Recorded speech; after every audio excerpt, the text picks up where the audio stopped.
자, 우리는 지난번에 여호와께 감사하라 5가지 감사 이유를 우리가 살폈습니다. 자, 오늘은 이제 5절의 6번째의 감사 이유를 우리가 또 이제 살펴볼 텐데요.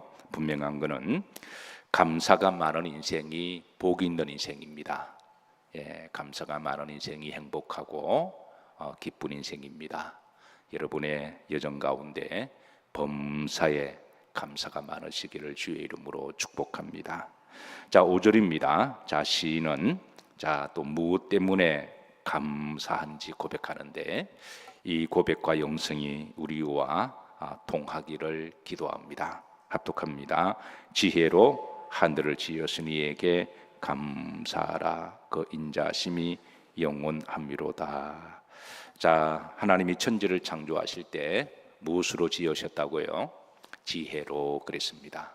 자, 하나님의 지혜로. 하나님은 천지를 창조하실 때 그냥 아무렇게나 그냥 대충 그렇게 창조하지 아니하시고 하나님의 지혜로 창조하셨습니다. 하나님의 지혜가 얼마나 크고 놀라운지 우리가 다 측량할 수 없고 헤아릴 수가 없습니다. 그래서 우리는 하나님이 창조하신 피조물들을 볼 때마다 얼마나 아름답고 놀라운지 이제 감탄을 하게 되는데요. 자, 여러분 시계 중에 최고로 좋은 시계는 여러분 어떤 시계로 알고 계시나요? 어떤 사람은 주로 시계하면 롤렉스를 많이 생각하죠. 그런데 시계 중에 최고로 비싼 시계가 파텍 필립이라는 시계를 혹시 아십니까? 저도 보지는 못했습니다. 소문으로만 들었는데요. 보통 몇십억 합니다. 시계 하나가 몇십억을 하고요. 그리고 이 시계에 가끔 경매에 나올 때가 있는데 2019년도에 제네바 경매에 360억에 낙찰이 되었습니다. 이제 이게 가끔 경매에 나오는데 어떤 게 400억에 경매되기도 하고요. 그 시계 하나가 여러분 300억, 400억 정도 하는 그런 시계가 어떤 시계라고요?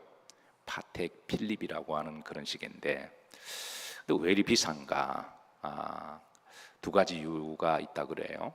첫 번째, 이 파텍 필립이라고 하는 최고의 장인이 그 부품 하나 한 땀 한 땀 그렇게 해서 만들었다 그래요. 최고의 장인 파텍 필립가에서 그걸 이제 스위스의 파텍 필립가가 있는데 그것을 만들었다 그러고요. 그리고 이제 그 부품 수가 1580개 정도가 된다 그래요. 그리고 하나 한 땀 한 땀 그렇게 만들었는데 저도 시계를 차고 있습니다만은 요거는 그냥 한 돈 100불 정도 하는 그런 시계입니다. 그래서 그 시계가 보통 만들면 35억, 40억 이렇게 거래가 되는데 여기 이제 시간이 지날수록 명품은 오래될수록 그 가치가 더하죠. 그래서 이게 이제 경매에 나오게 되면 오래될수록 부르는 게 값이라 그러는데 어쨌든 그렇습니다. 아주 정교하고 섬세합니다. 아주 정교하고 섬세한데요. 그런데 여러분, 이 세상의 최고의 장인은 하나님이십니다. 파텍 필립이 최고의 장인이 아니라 하나님이십니다. 하나님이 지혜로 천지를 창조하셨고 모든 피조물들을 창조하시는데요. 하나님의 창조의 지혜는 우리가 조금 자세히 보면 몇 가지 특성이 있습니다. 첫 번째, 매우 정교하고 세미하십니다. 아주 정교하고 얼마나 섬세한지 몰라요. 우리가 이렇게 강단에 있는 꽃을 보면 자세히 보면 얼마나 정교하고 섬세해요. 그게 돋아나 있는 이파리 하나까지라도 아주 정교하고 섬세하고 꽃술 하나까지라도 정교하고 섬세하고 그 꽃술에 맺혀 있는 이제 그 꿀이나 그리고 그 꽃분을 먹기 위해서 또 새들이나 벌들이 날아다니며 거기에서 이렇게 하는 거 보면 얼마나 정교하고 섬세한지 모릅니다. 그리고 두 번째, 하나님의 창조는 거대하고 웅장합니다. 이 파텍 필립이 아무리 정교하게 시계를 만들어도 따라서 시계는 시계다. 시계는 시계잖아요. 뭐 굳이 뭐 그런 거 차고 다닐 이유가 없는 거죠. 뭐 시계만 잘 맞으면 한 돈 10만 원짜리라도 한 돈 10,000원짜리라도 차고 다니면 되는 거잖아요. 근데 그 시계 보고 뭐 웅장하다, 거대하다 말하는 사람 없잖아요.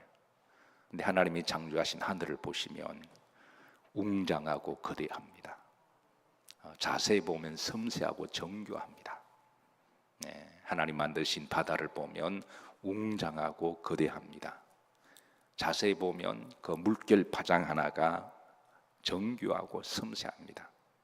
세 번째, 하나님의 창조의 지혜를 보면 그 안에 신비함이 있습니다. 그 안에 신비함이 있어요.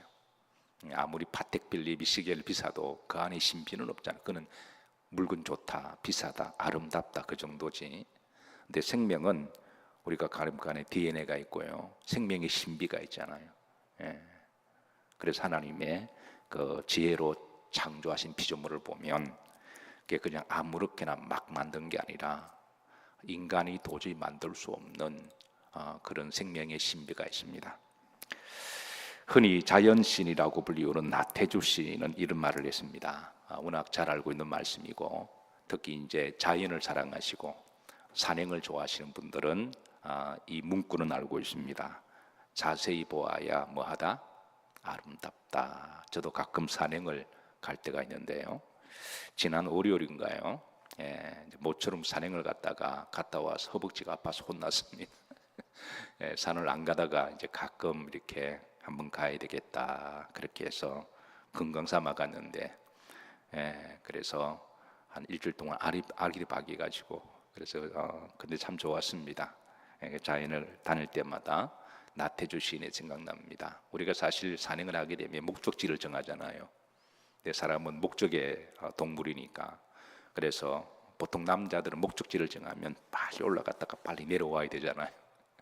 그러다 보면 길가에 그 산행 중에 들풀 하나, 꽃 하나, 그걸 그냥 무심코 지나갈 때가 있는데, 그런데 가다가 잠깐 가던 길을 멈추고, 아무리 정상이 바쁘더라도 잠깐 멈추고 이렇게 보면 거기에는 이제 아름다운 것들이 참 많습니다.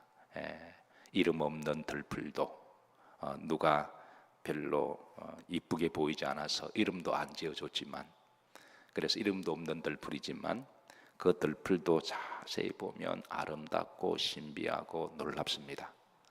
제 말에 다 동의하시나요? 하다못해 풀 한 포기도, 그냥 밋밋한 녹색의 풀 한 자락도 이걸 한번 쓰다듬어 보고 만져보면 촉감도 좋고 그렇게 아름답습니다. 그래서 자세히 보아야 뭐하다고요? 아름답다 그랬습니다. 근데 더 자세히 보면 뭐 할까요? 사랑스럽다. 더 자세히 보면 신비하다. 그 왜 하나님이 창조하셨기 때문에. 그런데 하나님이 창조하신 것 중에 가장 아름답게 또 사랑스럽게 또 신비하게 만든 피조물이 누굴까요? 바로 여러분 옆에 있습니다. 바로 사람입니다. 하나님은 모든 피조물 중에 가장 어떤 중에 어떤으로 만든 게 사람입니다. 그래서 여러분 자신을 볼 때마다 감사하시길 주의 이름으로 축복합니다. 별로 뭐 감동이 없으세요? 그러니까 여러분 자신을 볼 때마다, 거울을 볼 때마다 너는 어찌 그리 이쁘니, 어찌 그리 잘생겼니, 어찌 그리 멋있니, 그렇게 하시면서 나를 이렇게 만드신 하나님은 신묘막측하시도다. 그래서 시인은 139편 14절에 보면 다윗은 자신을 보면서 이렇게 고백합니다. 내가 주께 감사함은 나를 지으심이 심히 뭐하심이라 기묘하심이라. 이 다윗의 고백이거든요. 다윗이 자기를 볼 때마다 어떻게 이렇게 만드셨을까. 여기는 이제 기묘하심이라 했는데 이전 성경에는 신묘막측하심이다라고 번역했습니다. 세상 사람들은 비교해서 자꾸 이쁘다, 못생겼다 이렇게 하는데 하나님은 우리를 신묘막측하게 만드셨습니다. 누가 뭐라 하든 여러분은 신묘막측하십니다. 왜 아멘들을 안 하세요? 그거를 볼 때마다 감사합니다 그렇게 하시고 또 감사하게 살아가시기를 축복합니다. 그리고 또 사람을 볼 때마다 우리 그리스도인들은 사람을 볼 때마다 항상 긍정적으로 보고 감사하는 마음으로 봐야 돼요. 부정적으로 보거나 불평하거나 원망하는 것이 아니라 왜 하나님이 신묘막측하게 만드셨으니까. 그래서 우리 성도들은 성도들을 볼 때마다 기본적으로 가지는 마음이 어떤 마음이라고요? 감사합니다. 그 새벽에 바삐 나오신다고 제대로 메이크업도 안 하시고 머리도 빗지도 아니하시고 눈곱도 떼지 안 하고 나오셔서 때로는 서로 보는 게 민망할 때가 있지만 그래도 가끔은 이제 서로 보시고 인사하십니다. 보시면서 그래도 감사합니다 한번 인사하시죠. 옆 사람 보시고 서로 놀라기도 하지만 감사합니다. 항상 우리가 하나님이 나를 지으심이 이게 다윗의 고백이거든요. 그거를 볼 때마다 놀라지 마시고 감사합니다. 늙었네 자꾸 그런 말 하지 마시고 못생겼네 그런 말 하지 마시고 하나님 이쁘다 그러시는데요. 감사합니다 하시고 또 교회 오시면 성도들을 보실 때마다 어떤 마음으로 보시라고요? 감사합니다. 목사를 볼 때는 더 감사합니다. 이렇게 또 사랑하는 남편을 볼 때는 아내를 볼 때는 더 감사합니다. 가족을 볼 때는 매우 감사합니다. 우리가 그런 마음으로 봐야 할 줄로 믿습니다.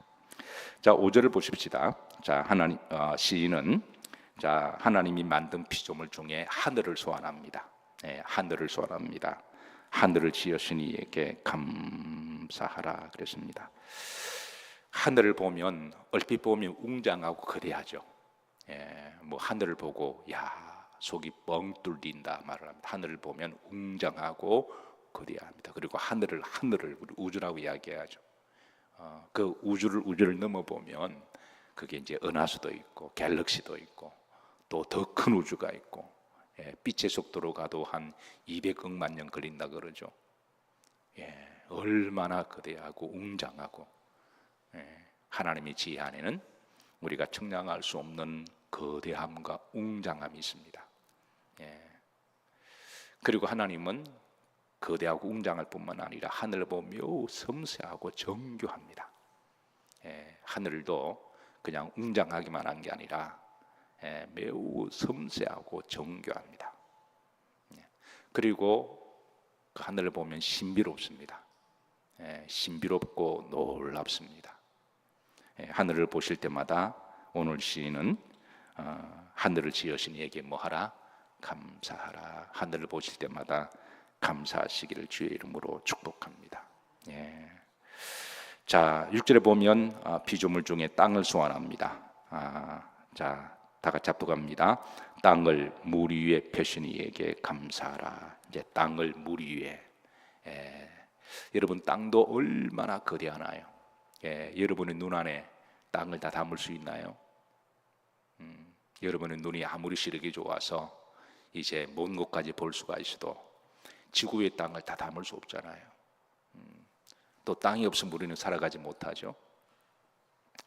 또 땅은 거대하고 웅장할 뿐만 아니라 매우 정교하고 섬세합니다. 흙 한 줌, 흙 하나하나 미세 분자까지도 보면 섬세하고 정교하고 그 흙 한 알갱이에 가지고 있는 생명을 품는 각종 영양소가 들어가 있잖아요. 그게 뭘 심기만 해도 자랄 수 있도록 그걸 만드신 분이 누구신가요? 하나님이십니다. 농부가 땀 흘려야 하겠지만 그 흙이 없으면 또 농사를 못 하잖아요. 그리고 그 안에 있는 그 신비함, 땅 속에 있는 무한 신비함, 우리가 그걸 생각할 때마다 하나님께 감사해야 됩니다. 자, 다시 6절에 보면 땅을 물 위에 펴신, 자, 땅을 물 위에 폈다라고 하는 걸 뭘 말하죠? 그 바다를 이야기하잖아요. 땅 위에 물을 쫙 펴시고 그리고 여러분 바다를 보면 얼마나 거대하고 웅장하나요? 바다를 보면 거대하고 웅장합니다. 그런데 거대하고 웅장을 뿐만 아니라 그 바다 보면 매우 섬세하고 정교합니다. 그 바다 아래 보면 수많은 생명이 살고 있습니다. 어부들은 바다에 나가서 이제 고기를 끌어올리고, 그래서 고기를 끌어올릴 때 저들은 어부의 장가를 하고, 그리고 돌아올 때는 노래하고 이제 그럽니다. 그래서 기본적으로 어부들은 바다에 늘 감사하고 있습니다. 또 여러분 바다는 신비롭습니다. 그 바다 10년의 깊은 곳에는 바다의 깊이만큼 신비로운 신비가 있습니다. 그래서 여러분 이제 여름철이고 때로는 이제 뭐 바다에 가서 휴가를 보내기도 하시겠지만, 그 바다에 가셔서 우리가 첫 번째 해야 할 말은 바다야 내가 왔다 그러지 마시고 하나님 감사합니다. 산을 좋아하시는 분들은 산에 올라가서 제일 첫 번째 하는 말이 뭐예요? 야호가 아니라 하나님 감사합니다. 그렇게 하고 이제 야호해도 돼요. 그렇게 하나님이 만드신 이 피조물을 누리시고 즐기시고 감사하시기를 주의 이름으로 축복합니다. 자, 7절입니다. 7절에 보면 피조물 중에 큰 빛들을 지으신 이에게 감사하라 그랬습니다. 큰 빛들은 하늘에서 빛을 발하는 발광체를 이야기하죠. 발광체를 이야기합니다. 자, 대표적으로 9절 10절에 보면 하늘에 있는 별들 중에 발광체 중에 세 가지의 별을 소환합니다. 해로 낯을 주관하게 하시니 이에게 뭐하라? 감사하라. 해가 없다면 우리는 온 세상은 늘 어둠 속에 깜깜하게 살아갈 거예요. 아침에 우리는 그 해의 시계에 맞게 우리는 일어납니다. 하나님 우리 생체 시계와 리듬을 해와 이렇게 상호 연결하게 만드셔서 유기적으로 서로 생명을 보완하게 하신 거죠. 그래서 그게 맞추도록 우리를 생체 리듬을 만드시고 아침 해가 떠오를 때 우리도 일어나게 하시고, 그래서 우리가 아침에 일어날 때 첫 번째 해야 될 말은 뭘까요? 하나님 감사합니다.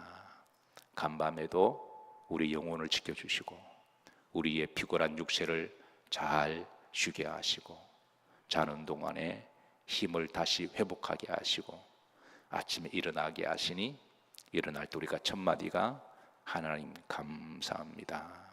저도 늘 아침 일어날 때마다 하나님 감사합니다. 그렇게 고백합니다. 자, 그 다음에 9절에 보면 달과 별들로 밤을 주관하게 하시니 이에게 뭐하라? 감사하라. 자, 달을 보고 또 우리가 볼 때마다 감사합니다 해야 되고, 별들, 하늘의 수많은 별들 볼 때마다 우리가 하나님 감사합니다. 우주는 독립개체로 존재하는 게 아니라 각 생명체의 독립적인 특성을 가지고 있지만 그 피조물들은 또 서로 다른 피조물들과 서로 유기적인 생명의 상호 보완을 가지고 있습니다. 만약 달이 없다면 여러분 지구에 우리가 이제 물이 나갔다가 들어오는 조수간만이 없잖아요. 밀물과 설물이 타이드가 없어지잖아요. 그러면 바다는 다 수장이 되죠.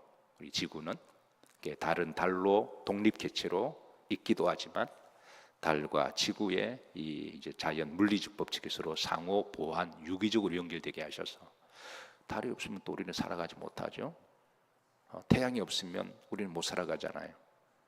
독립개체로 독특한 기능이 있고 또 우리와 서로 유기적으로 하나님이 연결을 시켜 놓아서 서로 보완적으로 하나님이 풍성한 삶을 살아가도록 그렇게 만드신 최고의 과학자는 하나님이십니다.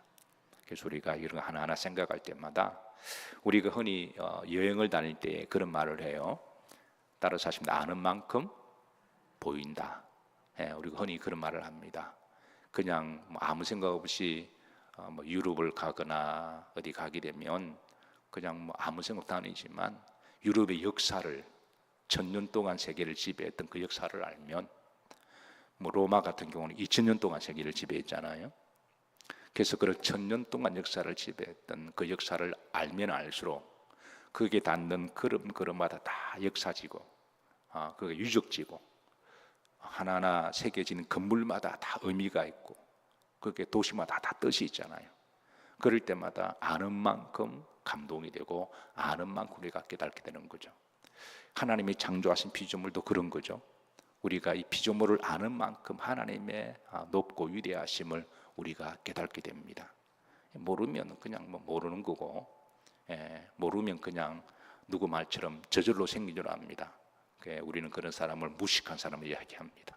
모르면 저절로 생겨서 원숭이가 사람이 됐대요. 세상에 그렇게 무식한 말이 어디 있나요? 근데 알면, 그래서 물리학자들이 물리학을 공부하면 공부할수록 이거는 하나님의 존재를 인정하지 않을 수가 없다라는 거예요. 너무 신비하기 때문에, 너무 놀랍고 결코 우연의 일치로 이 생명은 만들어질 수가 없는 거죠. 그래서 여러분 앞으로 밤에 저 별은 나의 별 이렇게 노래만 하지 마시고 하나님 감사합니다. 우리가 그렇게 하는 것이 마땅한 일이고 옳은 일입니다. 아멘인가요? 자, 오늘은 시간이 많이 되어서 여기까지만 보도록 하고요. 자, 사랑하는 성도 여러분, 분명한 것은 감사가 많은 인생이 복된 인생입니다. 감사와 행복은 어디에 산다고요? 한 집에 삽니다. 행복한 집에는 감사가 많아요. 불행한 집에는 감사가 없습니다. 뭐 때문이야, 탓이야, 자꾸 이렇게 이야기하면 감사가 도망갑니다. 감사가 행복하고 이혼하자 그래요. 감사와 행복은 부부입니다. 감사와 행복은 한 집에 살아요. 우리는 가정마다 다 행복하기를 원합니다. 그러면 감사가 넘치면 돼요. 교회마다 행복하고 평안한 교회가 되기를 원합니다. 교회가 아무리 건물을 잘 지어놓고 교회가 아무리 부흥하고 사람이 많아도 교회가 행복하거나 평안이 없으면 그거는 좋은 교회가 아닙니다. 그래서 교회가 성도들이 얼마 모이지 않아도 그게는 서로 감사가 있고 행복이 있고 평안이 있으면 그 교회가 좋은 교회죠. 그런 교회가 주님이 함께 하십니다. 그래서 감사와 행복은 어떻게 산다고요? 한 집에 삽니다. 여러분의 심령에도 감사가 많으시기를 주의 이름으로 축복하고, 그리고 여러분의 가정에도 감사가 많으시기를, 우리 영일교회도 감사가 늘 넘치기를, 그래서 행복한 믿음의 여정과 또 삶이 되기를 주의 이름으로 축복합니다. 우리